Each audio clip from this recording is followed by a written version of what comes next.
여러분 안녕하십니까, 김조영 변호사입니다. 이번 시간은 정비사업 활성화, 건설경기 회복, 주택가격 안정을 위한 정책 제안을 하는데 그 첫 번째 시간입니다.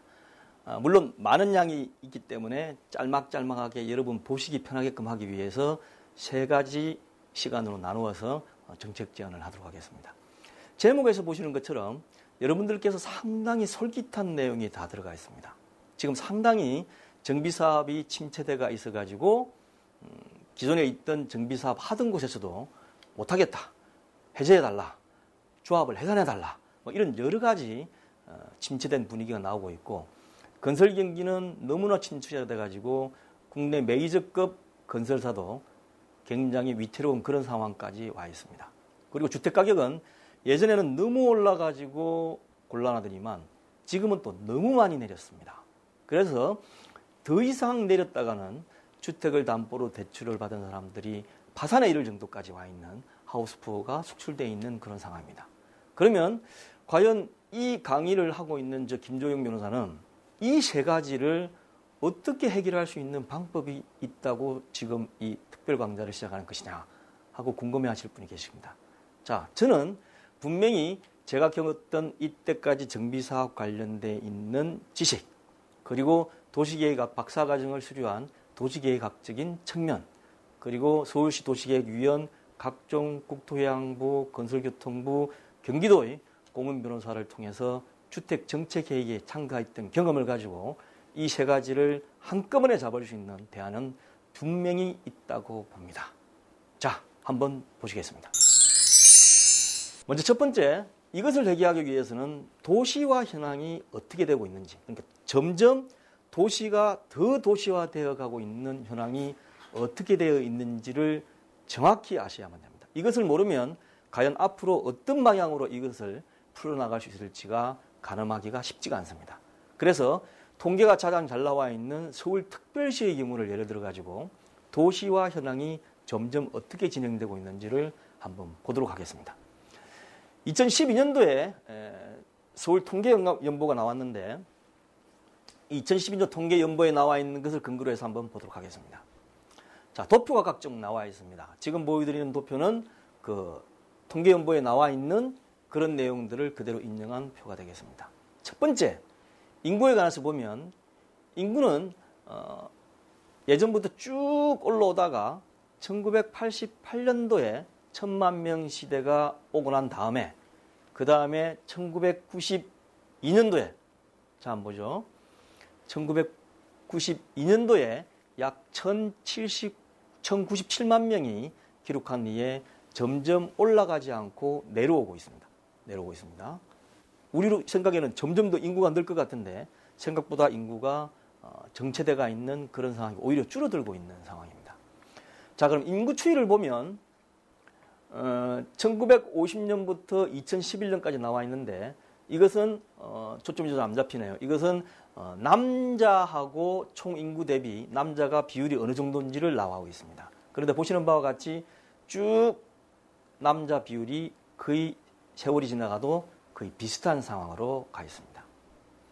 그 다음에 인구인데 인구는 보시는 바와 같이 서울이 1053만 명이고 그리고 부산과 대구가 359만 명, 253만 명, 그 다음에 인천이 285만 명으로 되어 있습니다. 서울에 비해서 나머지 광역시 인구가 생각보다 많지 않아서 6개 광역시 인구를 다 합한 것이 서울보다 약 20몇 프로 정도, 그러니까 300만이 채 안 되는 260만 정도가 많을 뿐입니다. 반면에 면적을 보면 저도 이걸 하면서 깜짝 놀랐습니다. 서울이 인구가 많으니까 당연히 면적도 클 것이라고 생각됐는데 그렇지가 못합니다.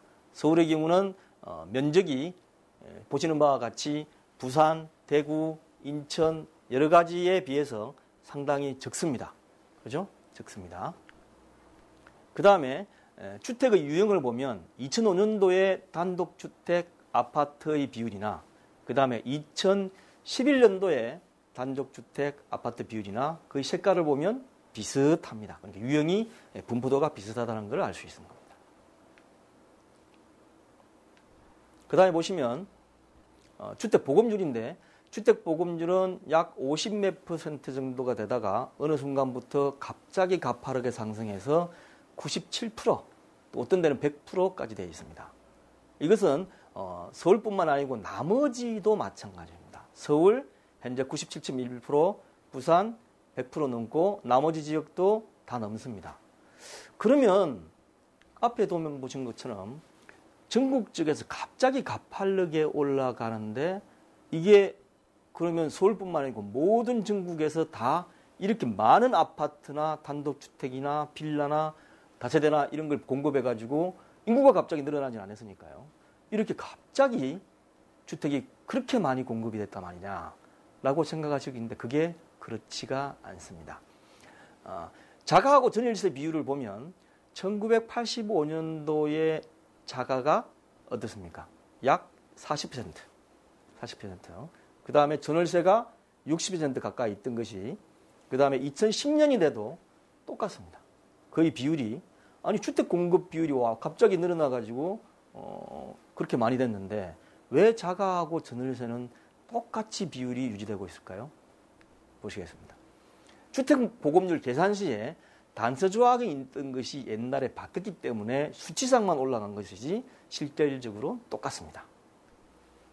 자, 반면에 세대당, 한 세대당 인구수를 보면 급격하게 세대당 인구수가 줄어드는 걸 보실 수 있습니다.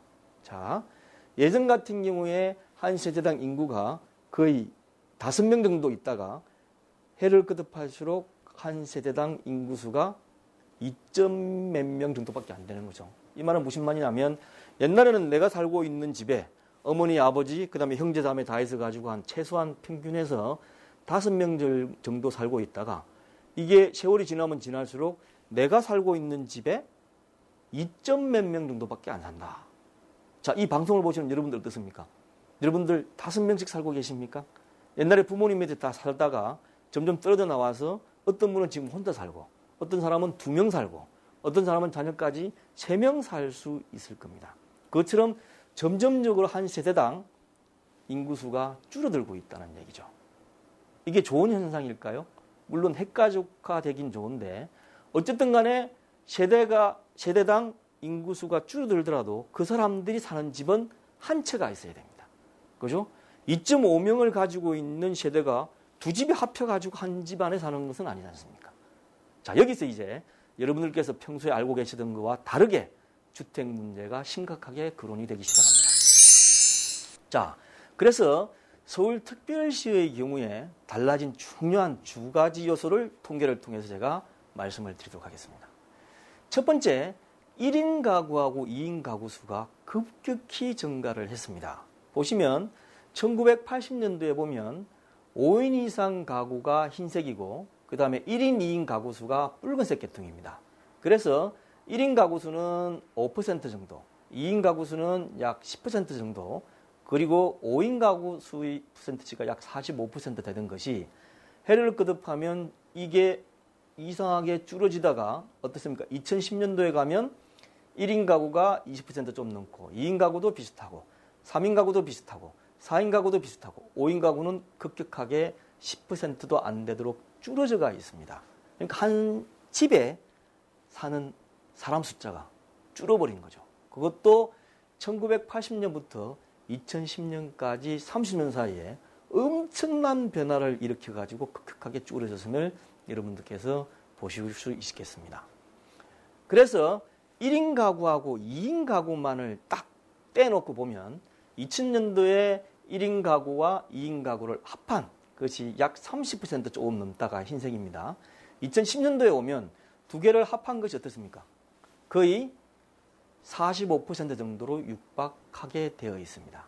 여러분께서는 언론을 통해 가지고 핵가족화된다 또는 1인 가구가 많아진다, 2인 가구가 많아진다는 얘기를 뉴스를 통해서 들으셨겠지만 이렇게 수치를 통해서 보니까 어떻습니까? 저도 이것을 발표하기 위해서 조사하다 보니 깜짝 놀랐습니다. 자, 다음 보겠습니다. 그리고 노인 가구 수가 증가되는데 우리가 언론지상에서 보시다시피 또 우리 부모님을 보더라도 점점 오래 사십니다. 옛날에는 환갑잔치 할 정도로 60세를 넘기기가 쉽지 않은데 부모님들이 점점 오래 사셔가지고 이제 거의 평균 연령이 뭐 80세, 90세 도달한다. 이런 좀 있으면 100세까지 간다는 그런 시대가 와 있습니다. 그걸 수치를 통해서 한번 볼까요? 자, 1960년도는 평균 연령이 23.9세였는데 2011년도는 38.7세입니다. 그리고 65세 인구를 보면 1960년도는 어떻습니까? 오른손을 가르쳐야 되겠네요. 60년도엔 5만 4천 명 정도가 서울시에 있다가 2011년도로 가면 빨간색으로 되어 있는 104만 9천 명 정도가 65세 이상이 돼가 있습니다.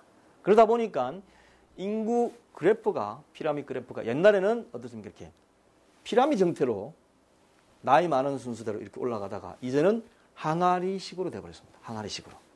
중간층이 많은 중간층. 옛날에는 올라갈수록 점점 많이 사망을 하기 때문에 없었는데 이제는 항아리식으로 되어 있습니다. 그러면 어떨까요? 자, 이런 상황에서 우리가 소형 아파트와 중대형 아파트가 있다고 할 때 돈을 떠나가지고 물론 돈이 많으면 두 사람이서도 큰 아파트나 큰 저택에 살 수도 있지만 일반적으로 그렇게 여유치가 않기 때문에 이런 상황에서 과연 소형 아파트, 중대형 아파트 중에 앞에 있는 인구 현상이 벌어질 때 어떤 것이 더 선호가 될까요? 소형 아파트가 더 선호가 되겠습니까? 중대형 아파트가 더 선호가 되겠습니까?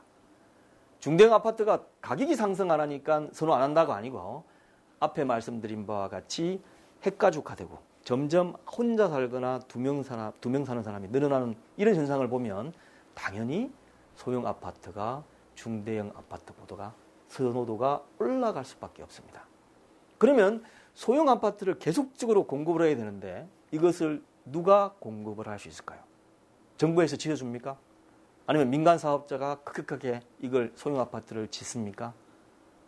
자, 여기서 이 정비 사업이 우리 주택 문제에 있어서 떨어뜨릴래야 떨어뜨릴 수 없을 만큼 중요하다는 것이 한번 힌트를 주어지게 되겠습니다. 그래서 과연 정비 사업을 비롯한 각종 도시 재생 사업을 하면 이제 긍정적인 효과와 부정적인 효과가 나오는데 어떤 것이 긍정적인 효과가 되고 어떤 것이 부정적인 효과가 될지는 시간 관계상 여기서 끊고 다음 시간에 또 이 두 가지 대해서 계속 진행을 하도록 하겠습니다. 다음 시간 꼭 봐주시기 바랍니다.